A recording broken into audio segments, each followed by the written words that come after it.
WCCOB. VP Krebs, regarding Coach Gerald's interview, speaking with the Daily Lobo, what was it that you were trying to do in asking him to not add fuel to the fire? I don't ever recall making that statement to Coach Gerald. The conversation that we had was 6 weeks ago.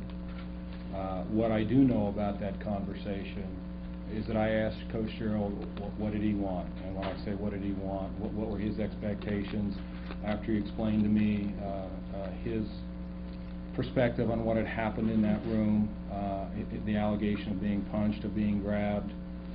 We talked through, he expressed frankly, his love for Coach Locksley, the fact that he came to the University of New Mexico because of Coach Locksley. And he was confused because a man he respected had done something to him that he just couldn't come to grips with, the physical altercation, if you will.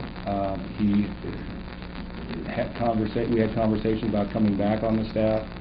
I told him that given my 30 years of being in this business as a athletic director in athletic administration, that not only did we want him back on our coaching staff, but I thought it was in his best interest to come back on the staff. But we walked through a number of various scenarios and options. You're asking what did he want, and it appears the answer is money. Dr. Schmidley, what did you make of the lawyer for Coach Gerald putting out that request for $500,000 in money to say nothing further? Well, obviously I wasn't pleased by it, and obviously I don't believe it's justified, and that was my position from the beginning. I have not spoken to Mr. Gerald, nor have I spoken directly to his attorney. There were several actions there that were disturbing. One was, give us money and we won't say anything about this. And that, in my opinion, would have been completely unethical on the part of the university. And so I wanted no part of that. Subsequently, there were efforts on the part of that attorney, from what we can learn, to interview some of our people without seeking our permission. The ethics of that bothered me as well. So those are concerns, but the bottom line is that J.B. Gerald has every right in the world to an attorney. They have every right in the world to bring whatever action they wish to bring. They have every right in the world to the documentation that we have, and then we also have rights. And we will be taking every opportunity to make sure the institution is protected in that regard. The way this thing is lining up, aren't you afraid that it could wind up costing the university way more than $500,000 by the time it's said and done, even if just to defend it? Well, you know, that's a hypothetical, and you know how dealing with hypotheticals are. I don't know that yet.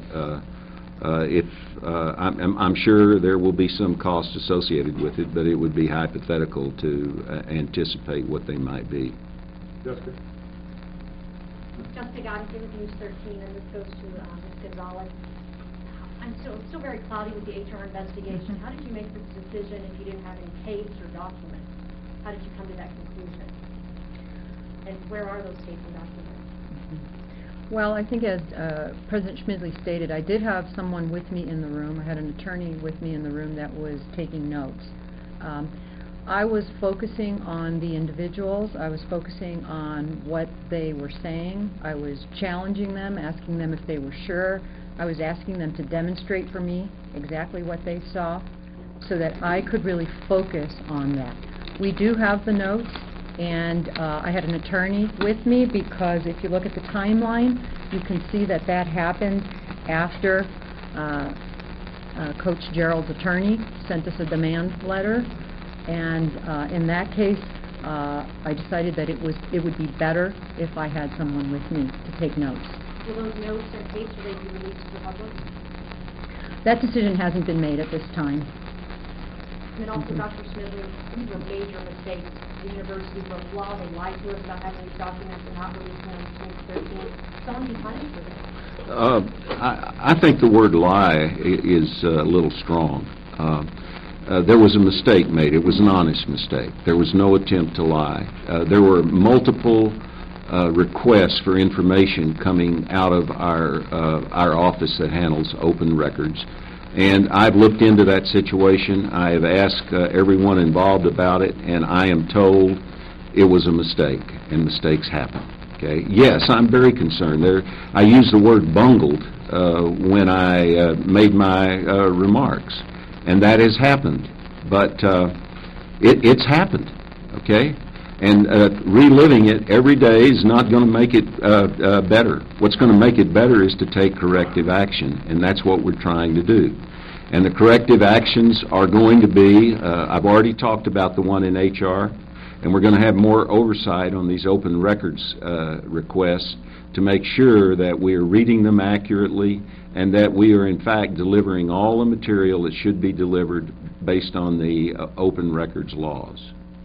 And that's all I can tell you about that.